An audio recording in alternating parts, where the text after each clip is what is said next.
Hello. Today's story is one of Paddington's adventures, called The Christmas Wish. Dear Aunt Lucy, I hope you're as excited about Christmas as I am. Here in Windsor Gardens we're all busy getting ready. It was Paddington's very first Christmas Eve in Windsor Gardens, and Jonathan was writing a letter to Santa. "What are you going to ask for?" said Paddington. "I can't decide," replied Jonathan. "I can ask him for anything." "As long as you've been good," chuckled Paddington. "I definitely have," replied Jonathan, "apart from that day when I got paint all over Judy's homework." "And when you filled Mrs. Bird's helmet with custard," added Paddington. "Oh, that was an accident," said Jonathan. "I'm sure it was," replied Paddington. He sighed. "Oh, I would love to meet Santa." "He's an absolute legend," said Jonathan. "He lives in the North Pole and he flies around the world, delivering presents to children all before Christmas morning." Mrs. Brown shouted up the stairs. "Quick! The postwoman's outside. It's the last collection before Christmas." "We can just make it," said Jonathan, giving Paddington his letter to Santa. "Go, Paddington, go!" Paddington dashed to the kitchen to get the envelopes and was about to eat a marmalade sandwich when he remembered there was no time to lose. He ran out of the door, took a shortcut through the park, borrowed Matteo's helmet and skateboard, woo! and arrived at the postbox just in time. A job well done. But when Paddington got home, he found an envelope stuck to his marmalade sandwich. He hadn't sent Jonathan's Christmas wish to Santa. He'd posted it to Aunt Lucy in Peru by mistake. Paddington needed to find Santa urgently, but how? "I thought I spotted Santa once," Mr. Gruber said, "but it was only birds. It's amazing how far they can fly in just one night." "Of course," cried Paddington.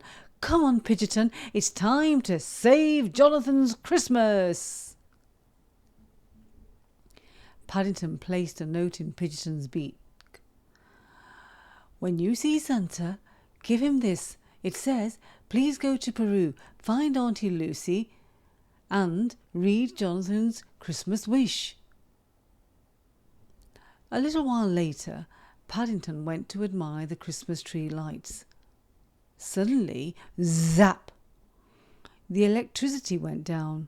Snow began to fall thick and fast, and the wind whistled. A storm was brewing. "Oh no!" exclaimed Paddington. "Pidgeotton!" Mrs. Bird tried to comfort the young cub about the power cut. "It's not that, Mrs. Bird," he replied. "I sent Pidgeotton on a mission to the North Pole in this awful weather." "Don't worry, Paddington," said Mrs. Bird. "You've come to the right person." Outside, the storm was ferocious. Mrs. Bird climbed aboard her motorbike with Paddington in the sidecar. "We've a pigeon to rescue," she declared. "Pidgeotton! Pidgeotton!" Paddington shouted into the howling wind. Back at 32 Windsor Gardens, the Browns sang Jingle Bells to cheer themselves up. Mr. Curry was not happy about the noise and came round to complain. "Mr. Curry, you've got power," gasped Mr. Brown. "Can we pop round?" "No," replied a grumpy Mr. Curry, slamming his front door. Mr. Curry sat down to enjoy his Christmas Eve meal all alone, just how he liked it. Suddenly, everything went dark. There was a thump at the window. Could it be a Christmas ghost? Just then, Mr. Curry's window flew open and Pidgeotton crash-landed in his gravy boat. Splosh! "What do you think you're doing, Pigeon?" he cried. "You've ruined my Christmas party. Get out!" Pigeon blinked sadly at Mr. Curry. "Oh, all right," Mr. Curry said, holding out some peas. "I guess there is rather a lot just for me." He had to admit that sharing Christmas did feel rather good. But Pigeon wasn't Mr. Curry's last surprise of the day. Mrs. Bird's side car had come loose, and Paddington was hurtling towards Mr. Curry's front door. Crash! When he came to a halt, Pigeon fluttered down to greet him. "I'm sorry, Mr. Curry," said Paddington. "Pigeon was in an important mission and got lost in the storm." "It's perfectly fine," replied Mr. Curry, much to Paddington's surprise. "Christmas is all about sharing, so let's welcome everyone to my house."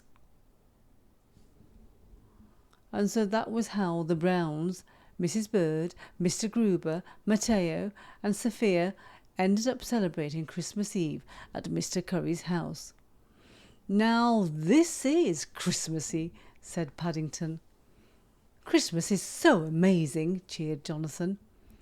Everyone agreed that it was very generous of Mr. Curry to have them around, and very unexpected. But although he'd had a wonderful evening at Mr. Curry's, Paddington was still worried about Jonathan's Christmas wish. To see Santa, he had to stay awake. Just as he was about to nod off, something magical happened. "Santa," said Paddington, "I sent Jonathan's Christmas wish to my Aunt Lucy in Peru. Now you don't know what he wants, and I've ruined Christmas." "Ho, ho, ho! Don't worry, Paddington," chuckled Santa. "Jonathan will get his Christmas wish." When Paddington woke on Christmas morning, Jonathan was so excited he was already up. "Jonathan, Jonathan," said Paddington, trying to get his attention. "Last night I met Santa. He was an absolute legend." "You did?" gasped Jonathan. "My wish came true. Wahey!" "Your Christmas wish was for me to meet Santa?" Paddington asked, surprised. "Of course," replied Jonathan, hugging his friend tight. "It's what you most wanted." "Paddington, Jonathan," came Mrs. Brown's voice from downstairs. "Come on, it's time to open our presents." The two friends raced to the living room to look under the Christmas tree. "Merry first Christmas, Paddington," declared Jonathan. "And a very Merry Christmas to you," said Paddington. "I really enjoyed my first Christmas in Windsor Gardens, Aunt Lucy, and so did Jonathan. In fact, like him, I'm rather excited about the next one. And the one after that. Merry Christmas. Love, from Paddington." The end. I hope you enjoyed that. Join me again very soon for another story with me, NannyNisha.